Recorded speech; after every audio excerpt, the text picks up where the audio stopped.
In 5, 4, 3, 2, 1. Thanks for listening to the Android Experience podcast. This is a show where we keep you posted on what's new in the world of Google and Android and share our experiences with the platform. This is episode 20 on Thursday, December 1st, 2016. I'm your host, Patrick Bergadamo, and I'm joined by my co-host, Bill Stebbins. What's up, Bill? What is up? I can't believe it's already December. It just seems like it blew through. Yes, I agree. Although it's never fast when you want it to be fast, like when you're at work and you're trying to get home. Never. So cool. Kind of moving into our what's happening, talking about apps and everything. With the holiday season, every year Google has their cool little Santa tracker app. And apparently this year they're bringing some new games to it and some new refreshes. And once again, you'll be able to Chromecast it to your TV on the 24th. So you and your family, if you so choose, can track Santa as he comes. That is a staple around here. Both my kids have it installed. You just hope he doesn't show up on NORAD. Yeah.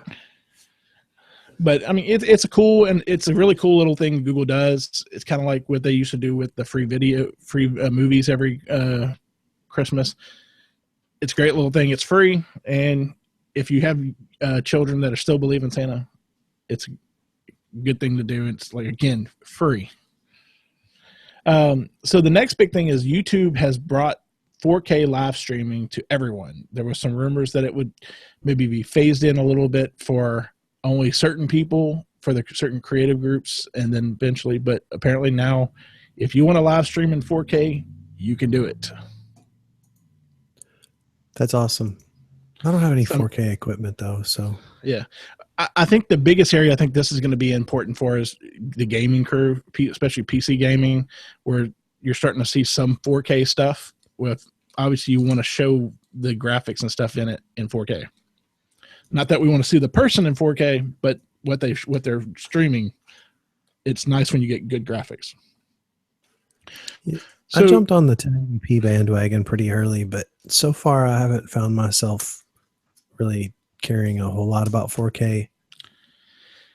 Yeah, and I guess I'm still kind of leery, even with improvements in broadcasting speeds and things like that. You're still going to have some hiccups to really push 4K out, especially live. So hopefully they got some really good encoders going on behind the scenes. But I mean, you're still just starting to see people get 4K TVs because we saw with the new next gen stuff, the Xbox One S and the PlayStation Pro finally giving 4K support, and then really no content. So it's outside of maybe some limited PC stuff or physical media. I think we're still in the infancy stages of it, so I don't know why. Now, if you give me 4K resolution stuff for VR, we're good. Yep. And I think I'm still waiting for the projectors to kind of be affordable in 4K, and right now they aren't. Yeah, I mean, for you, that's huge because if anyone doesn't know, Bell has a really awesome setup in his basement. And you can upgrade your screen size anytime you feel like making a new screen. Yeah, pretty much. But I mean, even at 1080p, it looks good, and the bulbs are super cheap for that projector now. So it's going to be hard to upgrade, especially at the lack of 4K content. YouTube will help push that along.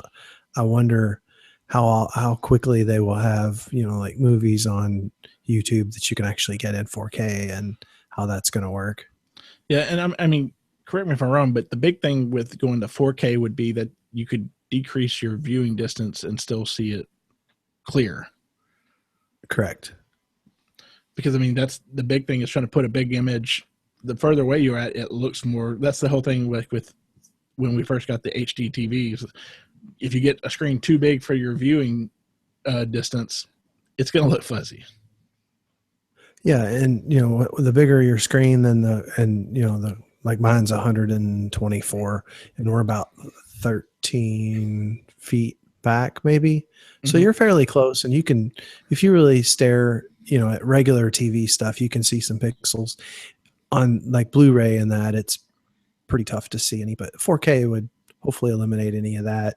Yeah. It's just that right now projectors are, I think last time I looked, they were, $10,000 on up, and I'm just not spending that on a freaking front, not front when projection. What you got works perfectly for what you really need for now anyway. Yeah. It's nice to have new toys, but you kind of need to justify them. So we'll talk a little more about this with the Daydream View, but apparently some Google Cardboard apps, you can get it to kind of work with Daydream View. Apparently the big thing you have to do is make sure you turn off your NFC, because the NFC in the Daydream View automatically triggers Daydream View mode. And it also needs to be a cardboard app that doesn't require you to push buttons, because there's no physical button on the viewer. But I mean, it'll be interesting to see if they upgrade some of those apps and either port them over to Daydream View. I mean, there was some really cool stuff under the original cardboard stuff. Some of that's been kind of, and we can talk about that a little bit, it's kind of been co-opted into the new Daydream View. But I'd really think it would be even cooler, because you don't have to push the button on the side of your viewer having the remote. That remote is just so handy. I mean, to be able to navigate and do all that stuff, it actually feels like more of an experience than cardboard, where you kind of stuck it on and then, I got to take my phone out and switch this or move that. Although at least with mine, I was a Stormtrooper one, so I kind of felt like I was using one of the things in the Star Wars, pushing the thing as you're looking in the distance. But yeah, this remote, it's sick. I don't know what apps maybe you've gotten for yours yet. I went ahead and sprung for the Star Viewer thing, and that thing is freaking awesome. I've been watching just basic YouTube stuff, and it's awesome, because I've always wanted a TV like mounted on the ceiling above my bed. Mm-hmm. And you can pretty much have that now with just putting on your Daydream. Mm-hmm. And, you can recenter the screen or whatever. So a lot of times I'll put my Bluetooth earbuds in and lay in bed, and, I don't want to wake up my wife or whatever, but I can sit there and watch something on YouTube, and, I lay in a comfortable position. I'm not all curled, one way or the other, trying to see the TV or anything like that. And it really feels like you're in your living room because of the way that the viewer is set up. Mm-hmm. And you can adjust the screen size and the curvature of the screen and a bunch of other cool stuff. So I'm really digging it. I mean, it's got a lot of potential. And I mean, I've got a Hulu subscription, so I tried out the Hulu app. It's freaking awesome. Nice. But I mean, the biggest thing I like with the Star one, the remote, when you look down at your remote, it actually tracks exactly where you would think it would be if you were looking at it. And it acts like a laser pointer as you're pointing at like constellations and stars. If you click on a planet or a star or something, you look down at it, it actually has a heads-up display that comes up out of the remote and shows you like information about whatever you're looking at. And you can either like take a trip, like it shows you kind of flying through space towards like Pluto, and then you're orbiting it, and you can click on features and things of it and its moons. But then you can also go with the old school Star Viewer mode, where you're just looking at the night sky, and it uses your phone's GPS to track where you're looking at, so that if you were outside looking, that's exactly the stars you'd see, and it acts like a laser pointer, so you can use it to kind of see constellation stuff. So it's like taking a planetarium and making it even awesomer at your house. Yeah, that's just crazy. So another thing that's kind of crazy, we've been kind of hoping for this, Netflix has begun offline download, at least somewhat. It's slowly kind of coming out. Their stuff, obviously, they're going to support you downloading it. There's some question of how long you can keep that download. And as they're adding more support for certain movies you can access, and then over time, eventually the goal is that you'll be able to download these things while you're on Wi-Fi and then go watch them without using all your data.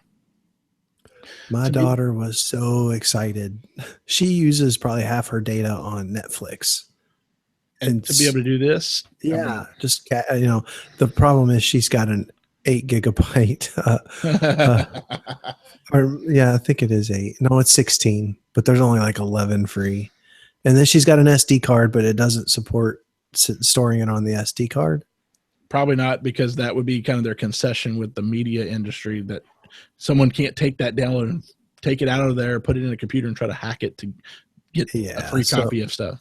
Yeah. So, but still, I mean, the capability of even just being able to have 1 or 2 shows, which they aren't that big. I mean, I downloaded a whole episode of Narcos and it was like 250 meg. And I mean, it really depends on what level, because I think you can pick what level you want, HD or SD.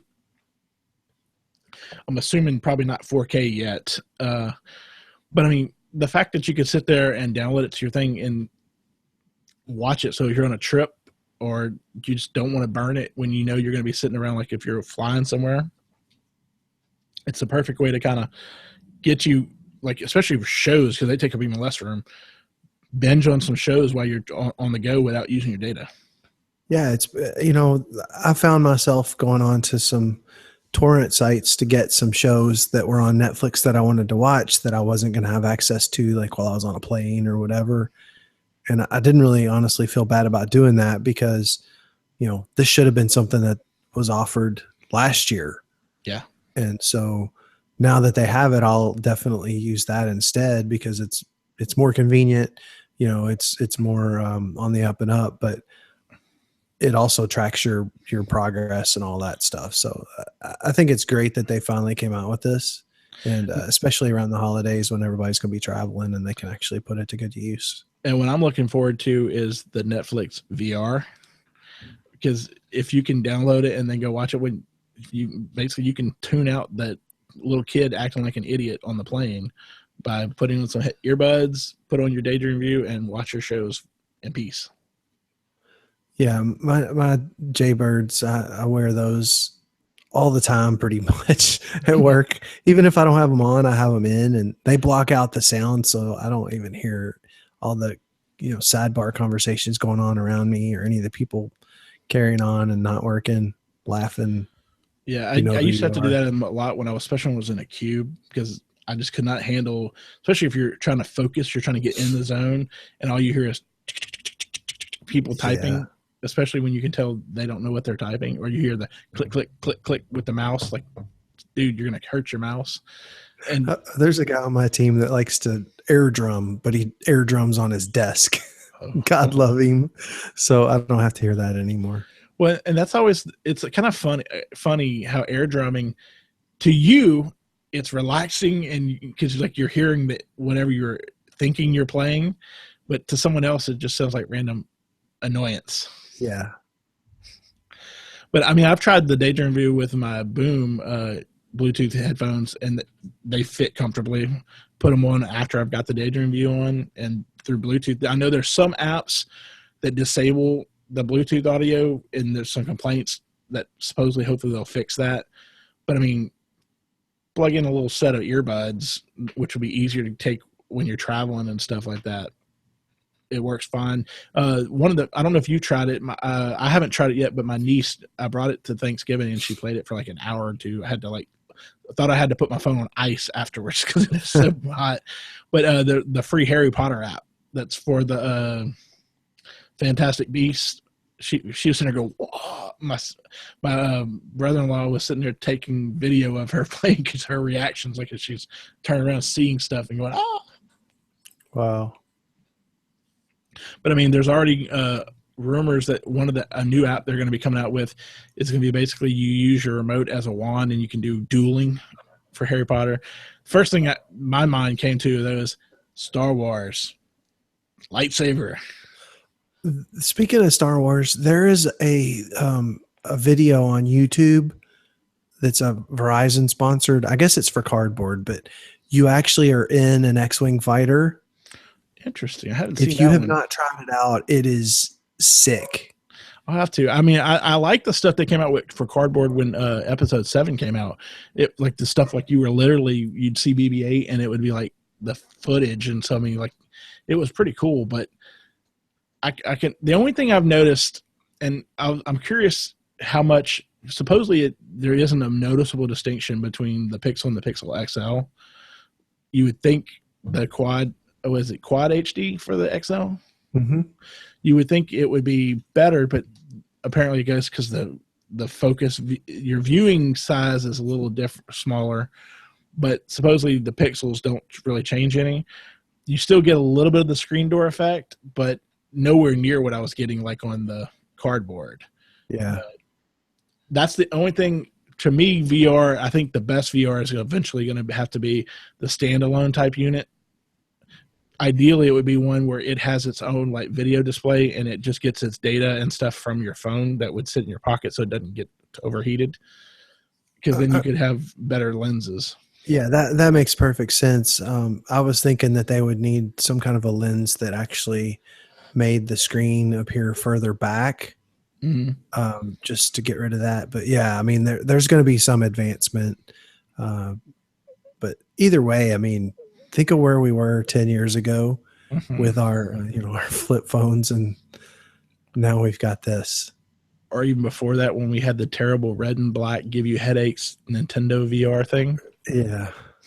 It was all vector graphics. Or even, I remember way back, and I'm probably dating myself, but we used to go to the convenience store or the Kroger and get the red and blue glasses to go watch something in 3D. I can remember those days too. And, like the Swamp Thing. It was like a big event coming on TV. And, now you could do all this stuff on your phone. Yeah, I remember towards the late 80s, early 90s, I think when Fox was first starting, they were doing that too. Like they'd do the 3D event. Get your glasses at your local grocery store. Yeah. I mean, that was a big thing. No, I mean, just the level of, in a little bitty phone, it's crazy. I mean, I'm still having those issues like I told you about before, like with my Pixel with the the screen lag. I sent them a thing the other day and I haven't heard back from them, but if it does it again, I'm escalating it because something's wrong. But other than that issue, it's the best phone I've ever owned. Silly question, but are you using LastPass? I am not yet. I need to set it back up. I had it for a while, but I need to set that up. Well, I was going to say, because I got all kinds of weird stuff when I turned on one of the accessibility features for LastPass, because it was checking every screen redraw to see if there was a password in there.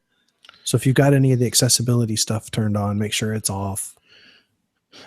And what's interesting, and I tested it after for the listeners that aren't in the know, I was having issues like if I hit the power button or if I unlocked using the imprint sensor on the back, it was a noticeable, at first it was like a 5-second delay. And then this last time it was like literally 8 to 15 seconds from when it would click and then the screen itself would actually turn on. And I tested out, you had told me to test it while it was doing that, the gyroscope and the accelerometer don't work because I tried the little bubble app and it doesn't register at all.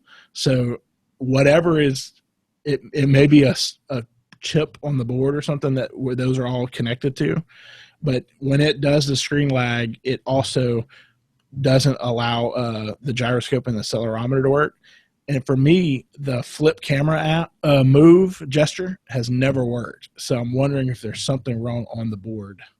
Oh, yeah. You need to just get it replaced then. Yeah, I think that's what I'm going to do. I mean, I've kind of fought the urge at first just to see if maybe it was a software glitch, because the first time it did it, I factory reset because when I originally set it up, I used the cable and just ported over all my stuff from the Nexus 6P. So it was like, let's try a clean install, and it worked fine. Doing the factory reset, whatever, either it timed out perfectly where it stopped doing it, or it's a combination software hardware. But then the next couple of times I've done it, they were like, try booting into safe mode. And so I tried to explain to them, it's kind of hard to boot into safe mode if your screen lags from turning on, because you need to know when to let go of the power button. I mean, I think I spent like 3 hours one night until I finally got it just right, because I could feel the vibration and then kind of calculated a 1 1000, 2 1000. And you want a trick for getting into safe mode? All right. So basically you just hold the the power button down until you get the power off, Uh-huh. and then you long press the power off, and then you get a prompt to reboot to safe mode. Awesome. That'll fix that issue. But I mean, the problem though was even when I got it into safe mode, it was still doing it. So I knew it Okay, then that's got to be hardware. Yeah. And that's what I'm thinking. It's got to be a combination of hardware and possibly software. But I mean, other than that issue, which is an aggravating issue, I've had no other problems with the phone. I mean, that's a hardware thing, man. I'd make them replace it. I mean, and it's covered in warranty anyway. And I went ahead and got the protection. I figured why not? But although I think if I had it to go back over, I probably would have considered going like your route and going the 32 gig. But now with Netflix, maybe the 128 is a good thing. See, I was second guessing myself when I started seeing all that stuff because I was like, man, I probably should have gotten the 128. Instead, I spent all my money on some damn Google Home things. You'll get used to it. But see, think about this though. You have a 32 gig one. So when either you decide to replace it or wait till next year, then you have an excuse to upgrade, say like Brianna, because 32 would be probably fine for her or for Miranda, and then you can get you 128 for the next one. Yeah, that's funny because my daughter's wanting an iPhone, and I just don't let her. Yeah. I mean, no. Does she realize all of her apps she'll have to go back and redo all that? It's just iMessage. Some of the people, most of the kids on her soccer team use iPhones, so they have an iMessage chat, and they don't want Android people in there because it messes it up or something. I'm just like, oh. I said, tell you what, use that iPod Touch the whole time you're home for a week solid, and then let me know if you want to use an iPhone. I was about to say iPod Touch, perfect. But no.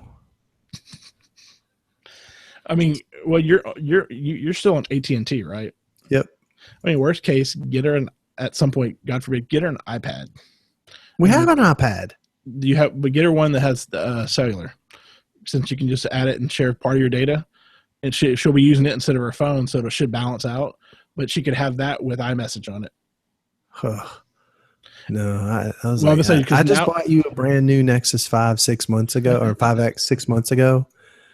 So if you want one, then she asked for one for Christmas, and I was going to tell you, I actually looked. They had some really good deals on the Mini 4 and Mini 3s, the reverbs through Apple. So I mean, obviously it's still going to be a high amount. So, but that might be a long-term solution instead of having her completely switch over her phone ecosystem.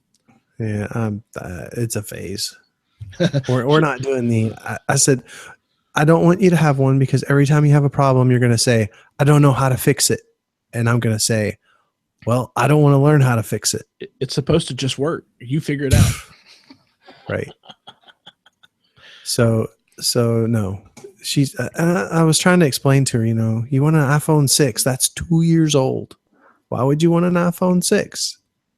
Here's the camera specs. Well, I don't care about that. I'm like, do you have another camera? No. I mean, if anything, you'd probably lean more towards, if you're going cheap, go the SE, so that it's the 5 size, but the 6S internals. Yeah, I just said no. No, it's the teenager phase. Oh God, it's the worst. My sister's dealing with that now too. That her oldest just turned 13, so it's like she's using my sister's old 5. Oh, and so she's had them because we had iPads. They got the hand-me-down iPads growing up. So her thing is like, I'd like to move to Android, but she goes, I like the fact that this iOS, the 2 oldest, I buy an app, they can both use it. They're done. Yeah, it's crazy. It's just like, you'll be okay. Speaking of messenger apps, Facebook, Facebook Messenger app has brought, I guess, to try to encourage more people to use it, now has brought some classic games, including Pac-Man, that you can play within the app. Sweet. See, there's your solution. Tell her if they don't want to use the Android people in their iMessage, tell them just to all go to Facebook Messenger. Yeah, yeah. Then it doesn't matter what platform you're on. Yeah, I know. I mentioned that, But you're dad, so you're wrong. Well, it's a phase. Just remember, she'll like you quicker than she will her mom when she goes through that phase. She doesn't like anybody. She's a teenager. Yeah. But see, usually about the time they hit 18, they like dad again, but it's usually not until they get married or so later that they start liking mom again. Could be.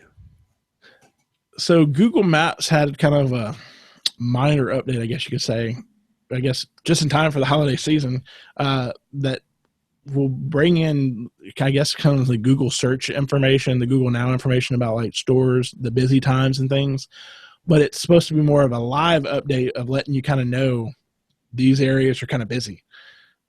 I guess I could have told you that for free. Don't go around Toys R Us, Walmart, Target, or any place that sells stuff that kids want for Christmas from like a week before Thanksgiving to like New Year's.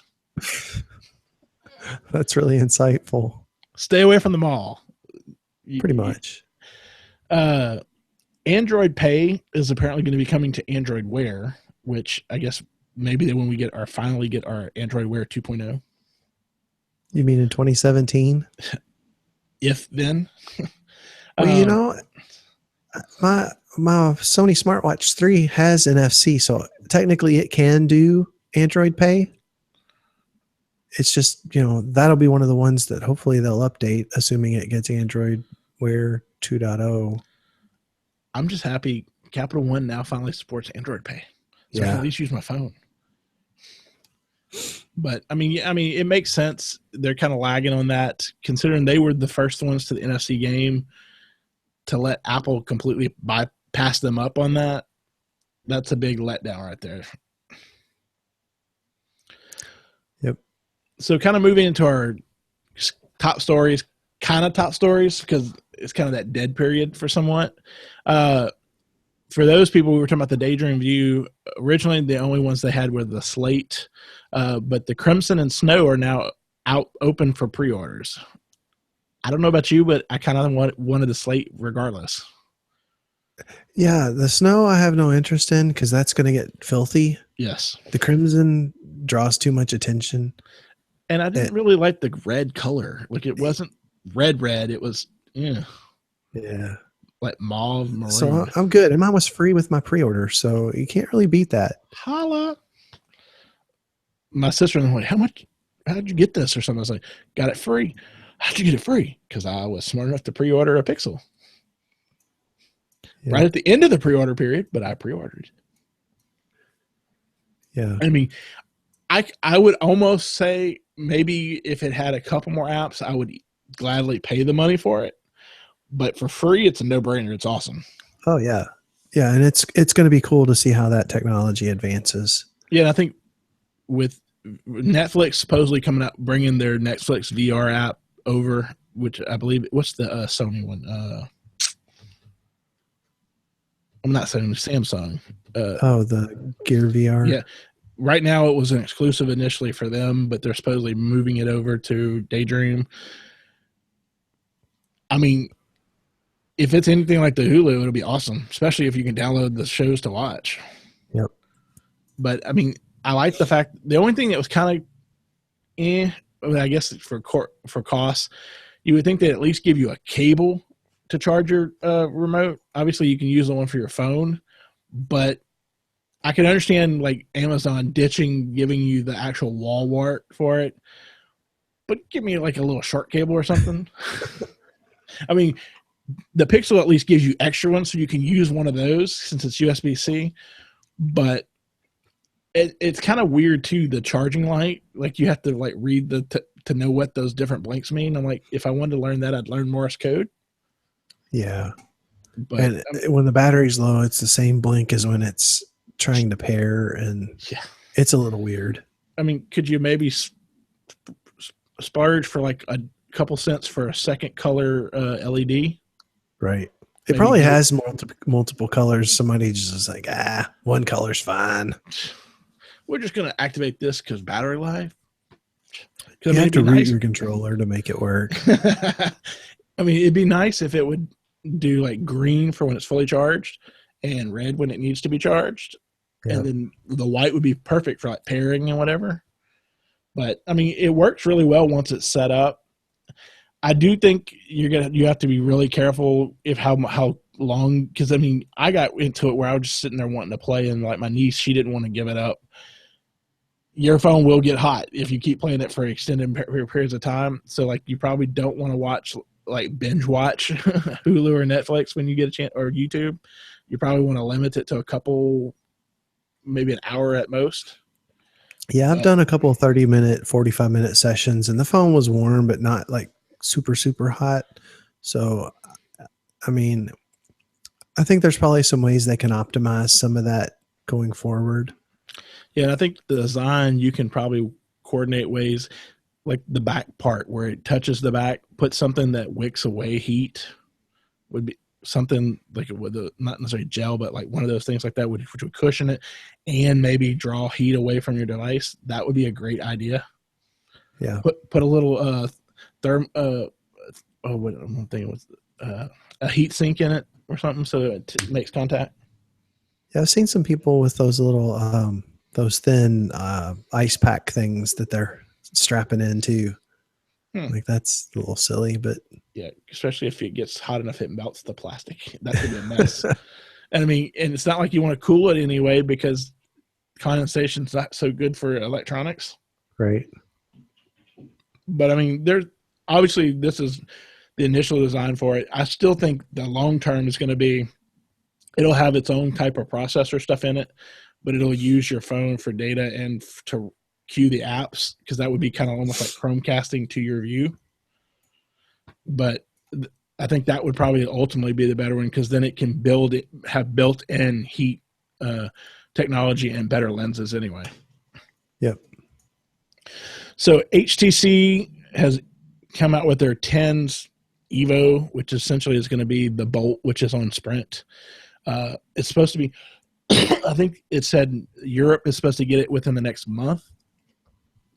I thought it was kind of cheesy they went with the Bolt name for Sprint instead of Evo, considering that's what helped kind of launch them into Android on Sprint. Yep, that was very... But I mean, some of the aspects of it seem kind of cool, but at this point, I've kind of moved past any of these manufacturers other than pure Google.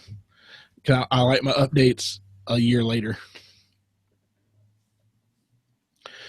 So, and this is when I kind of talked to you a little bit before the show. DirecTV it went live, I think, today for DirecTV Now, and I can kind of think this is where DirecTV is going to be moving towards, because this way they can get people in apartments and things that can't have dishes. It's their new streaming service. And right now they have a promotion. It's a limited time promotion.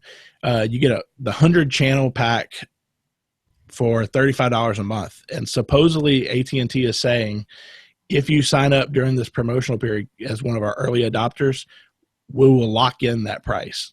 It's normally $60 and you're only paying $35. And so I'm kind of curious. I got the trial till I think next Thursday. And if it works, it'd be great. I mean, you can only stream up to 2 devices at once. So it's not great if you have like a huge family. I mean, obviously they'll probably eventually come up with some way, like Google Music did, to give you more accounts. But it's you basically $35 a month, you get 100 channels, unless your local channels are owned by like NBC, Fox, the corporation itself, you're probably not going to get local channels.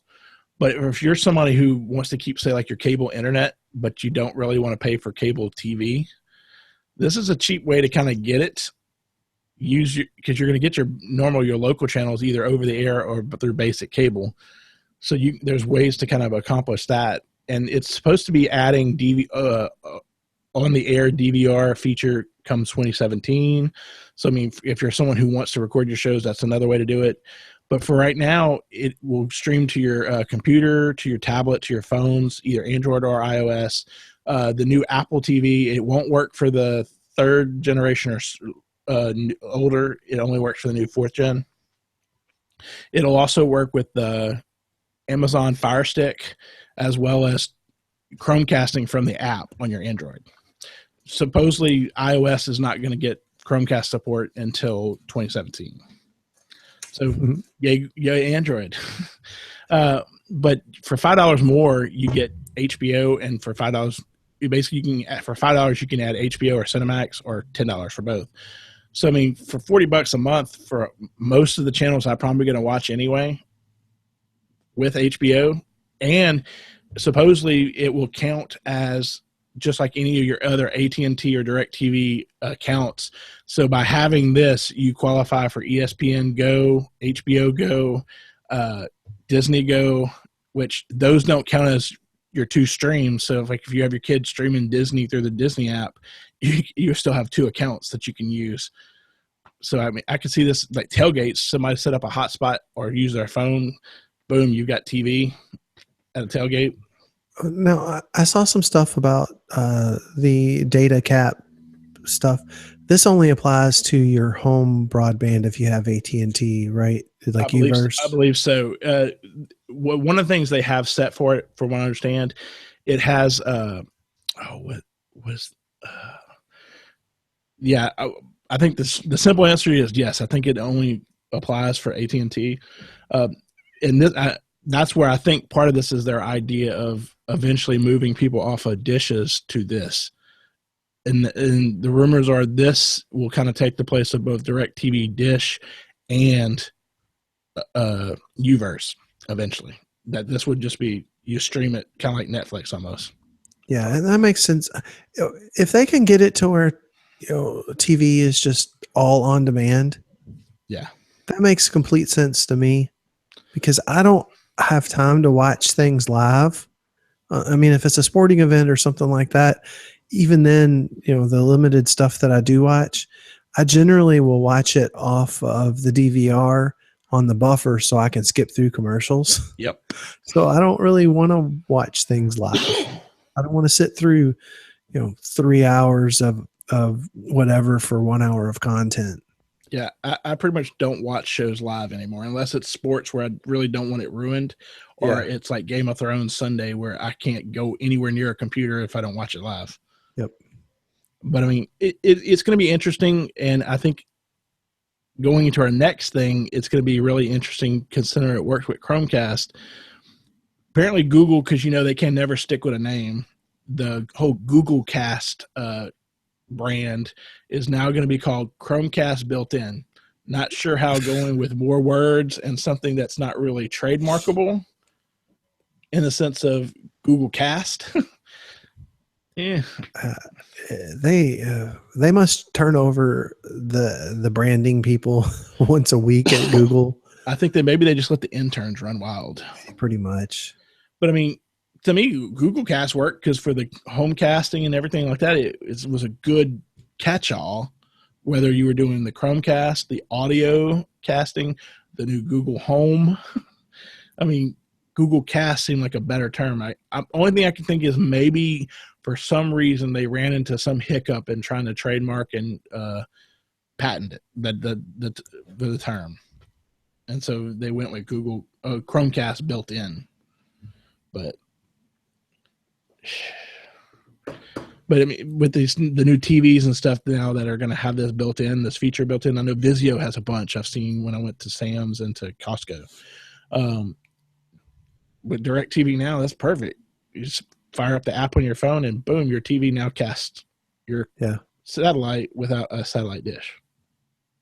It makes perfect sense. I mean, and really, do you care how you get your stuff as long as you get it? Nope. And I mean, to me, that's more portable. I can really have my TV anywhere I go. That's one of the things people have kind of hinted at, that the whole the Sony, was it View, I think is what's called. Mm-hmm. It's locked to your IP address. So you limit what you can access away from your home. This one just uses like Netflix. It uses your email address and password. So you can log in anywhere. Nice. And so, I mean, I can see, especially as long as they keep the bandwidth on their side, because that could be a real problem there. I mean, it's a no-brainer. And whoever at Google comes up with names needs to lay off the liquor. Yeah. I mean, and speaking of that, I mean, I'm on Time Warner, soon to be Spectrum. But they have a pretty decent app where you can stream stuff. It's included with our plan. Mm-hmm. And so I think I pay like $50 a month for my television because I only have the one cable card. And so we have something very similar, but I haven't looked at what all channels are available on there. But they do offer it, the app on the Xbox 360 and the Xbox One, which would be nice. And hopefully DirecTV Now will have that soon. Yeah, I mean, I think that's going to be a big deal in having the ability to kind of use your other devices to watch your TV, so you don't need to rent a box. I mean, I had been leaning towards the whole idea of going with a TiVo and using the cable card, but to be able to have the ability not to have a separate box just to And a watch my separate shows. subscription for the channel updates and all that. I mean, it's a big hassle. Yeah. And you really just want to get to your stuff. However, And I think the ability to have it wherever you take your tablet, your computer, your phone, but still be able to push it on, like with your Apple TV or your Chromecast or your Fire Stick, to a real TV, it's the best of all worlds because you can watch your show like you're stuck in the airport. You saved a lot of your bandwidth by letting Netflix download, but you want to catch your show, boom. Or you want to see what the national news is, go into it. I mean, to me, it's a no-brainer. And if anything, it may force the cable companies to develop their pricing models or develop similar things themselves, which then breeds competition, which is good for all of us. right. So the next one, I know you had kind of put in our notes, so I'll kind of let you talk about it. You're like I said jokingly before the show, you're going to be my beta tester for this, but Well, I won't say I'm all in, but I already sold my extender that I had.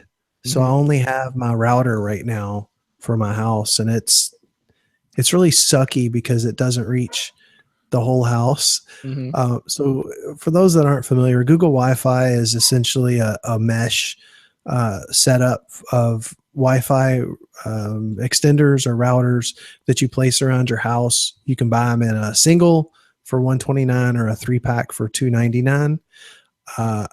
I think the 3-pack does up to 4,500 square feet or something. So my house is I don't know, 30 something hundred square feet. So top and bottom. So that'll be plenty. I'm gonna kind of scatter those in strategic places. And the difference between having just like an add-on extender versus the mesh is the mesh always connects you to the point that's closest, and you're not switching constantly from one router or extender to the other. Mm-hmm. So it's much more seamless. And some of the stuff that I'm super excited about, there's a pretty good app, it looks like, for this, and you can have a lot more finite control over the devices on your network. So for instance, when I tell my daughter, hey, it's time for dinner, and she's still in her room watching Netflix, I can actually pull up the app and pause her connection. So till she's smart enough to download the video. Yeah. Maybe you don't want to teach her that. I'm sure she can figure it out. I mean, it'd be a new way to kind of say you're grounded, and oh, by the way, your internet's cut off. Click. Yeah, I mean, pretty much. And you can also go in and change priorities on stuff, so you can give more of a higher priority to like your VoIP router or something like that, which you can already do on a lot of routers. I can do that on mine, but this seems to be a lot more simple than having to log into the router itself and go in and tweak some settings. You can just pull up the app and make the change. So I'm really excited to try it out. It's supposed to ship. I actually have it ordered from the Play Store and from Amazon. So the Play Store is kind of hit or miss. The last couple of things I've ordered from there, I've been able to pick up at Best Buy, 3 or 4 days earlier than I got them from the Play Store. Amazon says they ship on the 6th, which is next week. And the Play Store, who knows? Some point in the future. Possibly. Yeah, pretty much. So I'm just going to kind of hang on to both pre-orders and then return whichever one doesn't show up. I was going to tell right you, away. let's be honest. Prioritization. This means when Bill is trying to stream something on Netflix, he can prioritize his device, and everybody else be damned. Absolutely. I'm trying to do a podcast. Turn off streaming. Click. Yeah, and the other cool thing with this is you can hardwire these. So I'm getting ready to put up a garage, like an external garage. I was about to say, I bet the third one goes in there, huh? Well, actually, I'll probably have a fourth one out there. So I'll have a hardwired, Cat 6 out to there, plug it in, and then basically my whole backyard will be covered by this Wi-Fi. So I can be out in the garage, and I'm planning on putting a TV and kind of making a man cave type setup out there. So when I hang out, I'm comfortable. But TV, probably put a Google Home out there too, and Chromecast and all that stuff. So I'll be all set, and they'll all kind of work together. So when I'll go out to the garage, I'll still be on the same Wi-Fi network that I was when I was at the far corner of the house the other way. So it's going to be really cool. I can't wait. And sitting poolside too. Yeah. Yeah. Yeah. I mean, I'm really interested to see, because it's time. It's beyond time to replace my router. I've still got the first gen of one of the Cisco dual band ends, the one with no antennas. Oh, wow. They came out with a second hardware version of it. So this one doesn't get any updates. So it's definitely time to go AC. I've kind of been leery because it's like, which one do I go? A couple times I almost pulled the trigger on one of the Nighthawks when they were on sale, like at Best Buy. But I'm like, just kind of interesting. If this works, this would be great, because then I could put one like in the living room, one in my room, one elsewhere. And so you cover your whole area. And I really like the idea, like you were talking about, instead of like an extender where you sit there and it has to go switch between them. Or you do the old adage of naming each one of the different ones a different name so that you switch them. Yeah. Yeah, and the guest network was always named differently. I mean, literally, you would pull up a Wi-Fi map in my house, and there was like 8 different access points. It was just terrible. But, I mean, it worked, but... This is smart routing, which is good. Yes, hopefully it's smart. Hopefully it's intelligent and not the same intelligence of the people who do the names once again at Google. Well, and it is Google, so it may take them a couple of releases to get it correct. It's going to go from being Google Wi-Fi to Google Router to Google something. Yeah. So kind of moving into our picks, no surprise that it's Pixel related. What you got for us? Well, I have this, and I don't know if you can see, but that is a case on my phone, and it's super, super thin. I had one of these on mine 6P and loved it. It's by a company called Nilkin, and it's called a Nature Case. And so it is, I don't know if you can see that. It is super, super thin. I don't know how thin it actually is, what the measurement is, but you can just barely tell it's on there. And it almost seems like a skin. Yeah, and I mean, you can kind of see, this is the case I had before, and you can see around the cutout for the fingerprint scanner, how much thicker that is compared to this. Yeah. So, I mean, they're like, I ordered it as soon as it was available. It had to come from China, and it took 2 weeks. And I kid you not, the day after I got mine, they showed up on Amazon Prime. They're only like $8 or something, $8.50 on Amazon Prime. I got 2 for $8 shipped from China. They have the Pixel size too? Yep.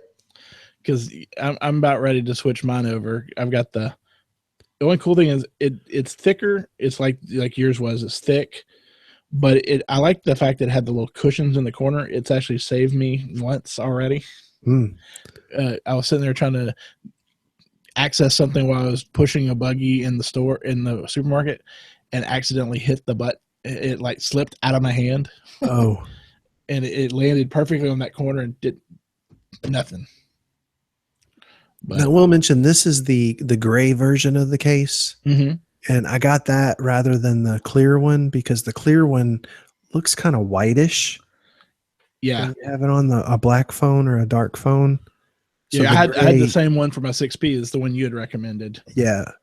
So the gray actually, it looks really, really nice. You can still see the stickers and all that through the case, and it has some grip to it. It's got like a textured sides to it.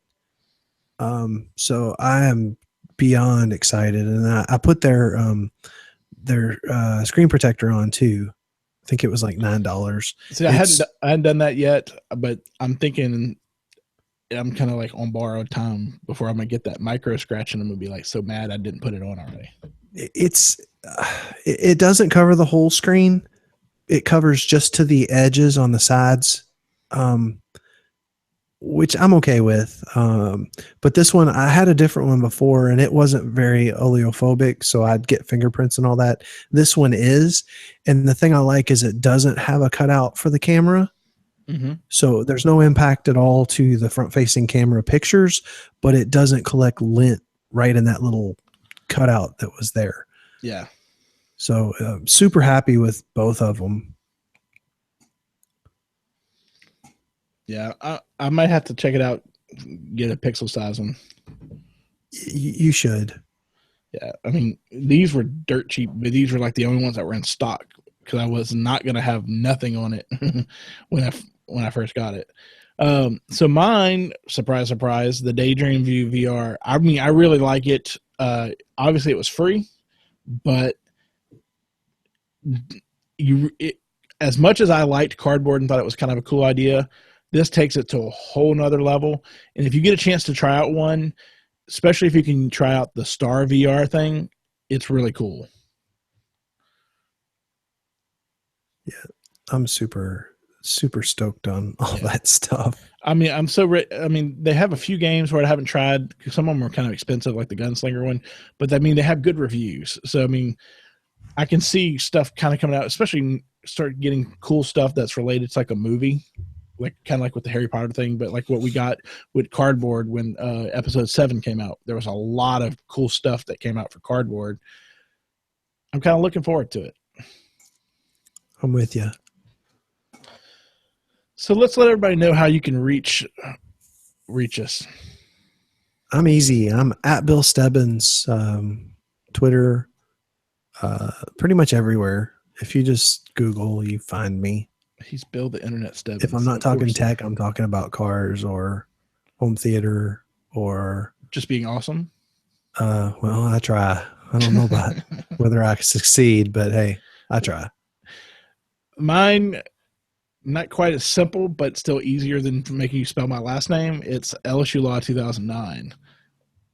Yeah, I still have to look when I spell your name to make sure I get the I's and the A's in the right place. Very phonetic. I mean, yeah. Me and Jeff had a lot of laughs about that because both of us have names that should be easy to spell, but are tricky. Yep. Jeff too. God love him. I've known Jeff for a long time and I still have to look it up. It's like, where is the H? Yep. So in closing, you can find us by simply searching for AndroidXperience or Tech Side in your podcast client of choice. You can subscribe to our show in Google Play Music or in iTunes.